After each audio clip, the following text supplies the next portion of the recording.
আজকে আমার ছোট্ট চুলায় ছোট্ট কড়াইয়ে হবে ইলিশ পাতুরি। সেজন্য আমি ইলিশ মাছ থেকে মাঝের অংশ কেটে নিয়েছি। এরপরে মশলাপাতি যা কিছু আছে সব কিছু রেডি করে নিয়েছি। এখানে আমি একটু সরিষার তেল দিয়েছি, তারপরে লবণ, মরিচ, হলুদ গুঁড়া, সরিষা বাটা, পেঁয়াজ বাটা, রসুন বাটা যা কিছু আছে সব কিছুই দিয়ে নিয়েছি। এরপর সুন্দর করে মেরিনেট করে নিব। এখানে একটি কচি লাউয়ের পাতা নিয়েছি, তারপরে আমি মাছটি দিয়ে সুন্দর করে সুতা দিয়ে বেঁধে নিব। ভালো করে বাঁধতে হবে যেন কড়াইয়ে দেওয়ার পরে খুলে না যায়, সেদিকে খেয়াল রাখবেন। আজকের ভিডিওটি একটু বড় হয়ে গেল, তারপরে এক ভিডিওতে দেখানোর চেষ্টা করেছি।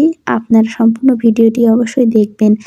তারপরে এই যে আমার সব কিছু রেডি। এখন চুলার মধ্যে কড়াই বসিয়ে দিয়েছি, একটু সরিষার তেল দিয়েছি, তারপরে আমার এই যে ইলিশ পাতুরিগুলো দিয়ে দিব।